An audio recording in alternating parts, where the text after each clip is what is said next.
I'm Karen. And we're going to watch a performance, and then we'll ask you a few questions, okay? Alright. Alright, ready?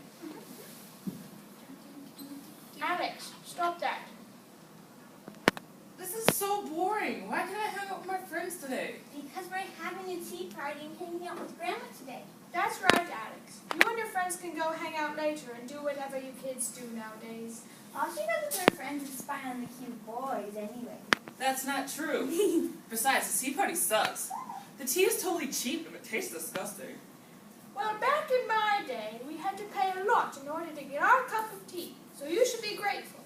In fact, your great-great-great-great-great-great-great-great-grandmother, Rachel Walker Revere, was quite involved in this movement. Ooh, tell the story again. No, she's told this story about 100 times. Besides, this feels like a history lesson. Well, if it feels like a history lesson, then you can take notes. I'll tell the story. I like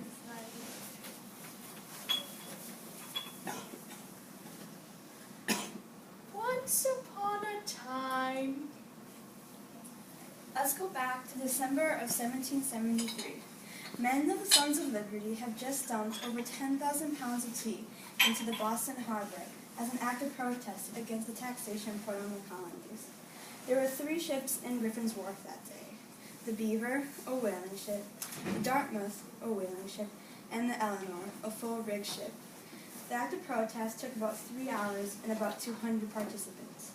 This was one of the biggest pushes to revolution, and yet women's voices were never heard.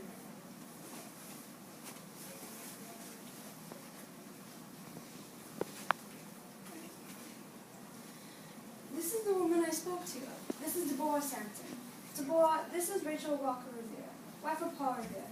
I'm Elizabeth Wells Adams, wife of Samuel Adams, if you've forgotten. Are you quite sure you want to do this? Go into the army, I mean. Yes, I had to do this for Benjamin. My husband's injured, not getting proper help. I'm not sure how long he can last. You're mad, but I guess you have no choice. Do you believe this all started because we decided to boycott? I had to dress up as a farmer just to send a message. I know, the government has gone too far. First with the Sugar Act, then the Stamp Act, now this crazy Tea Act. We can't just sit around twiddling our thumbs, though. What kind of person the Tartars of Liberty sits and twiddles their thumbs? I know, you're running off, and I've seen enough handmade weapons these days to know that people are trying their best.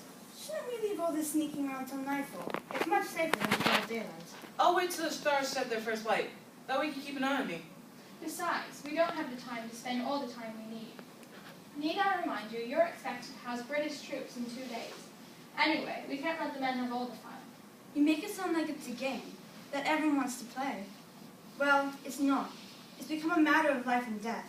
We're talking about men going onto British ships and dumping 10,000 spices worth of tea into the Boston Harbor. Now Parliament is starting to shut the harbor down, and I'm forced to house troops that go against not only my beliefs, but Sam's as well.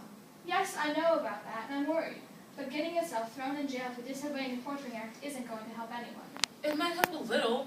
Just because we are forced to follow these countless intolerable acts does not mean we can't do something that might make a little bit of silent protest. But we...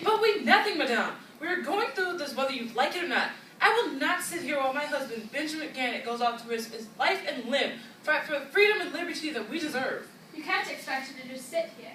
Even her brother, Jonathan III, helped to dump that tea. Yes, and he's gone missing. What? Johnny? No! You knew about this, didn't you, Elizabeth Wells Adams? Didn't you?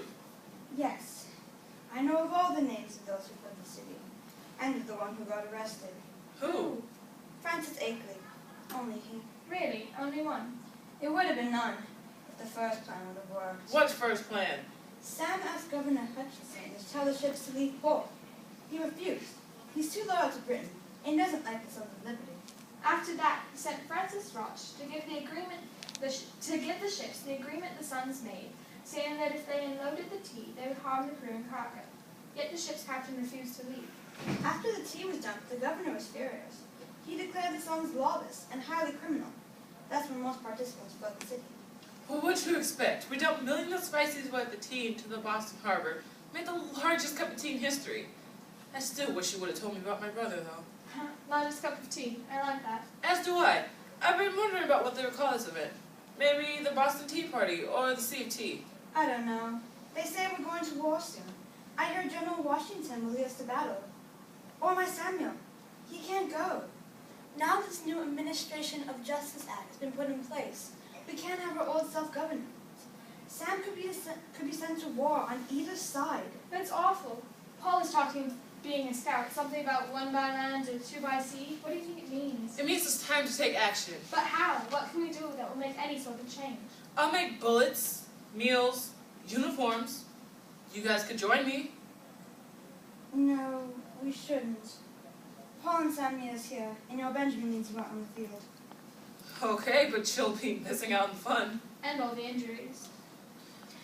I'll start making more uniforms. I might as well. I've already made yours. And I'll talk to Paul. Maybe I can convince him to teach me to work the silver. I'll send a letter from the army to tell what supplies we may need. Before I go, I must think of a name, for I cannot think of one on the spot. How about Robert Sherter Sampson, after your brother? That'll work, for he has joined God. Hopefully he won't mind me using his name. But thank you both for helping me. I know it's not an easy thing for you guys to do. The American Revolution started on April 19, 1775 in Lexington, Massachusetts. Deborah Sanson was a real person.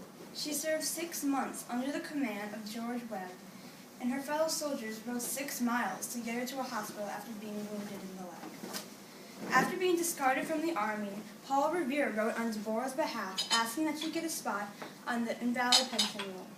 And finally, she did.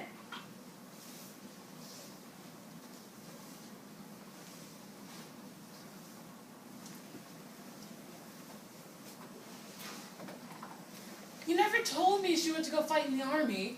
Well, she did. Many people tried to find ways to help loved ones in war. She thought going to the battlefield was the best way. Was she wrong? She was neither right nor wrong. What are we talking about? But those 3 women were right about one thing, that George Washington would lead the colonies to war. We won the war, though. Yes, we did, but not many people thought we could at the time. My mommy says we can do anything we set our mind to. That's very nice, dear. Alex, why don't you tell me what's in your notes? Well, from my notes, it's just that, well, members of the Sons of Liberty dressed up as Native Americans, right? They raided the ships of the East Indian Trade Company and dumped millions of dollars worth of tea to the Boston Harbor as an act of protest, put on by the British government onto the colonies.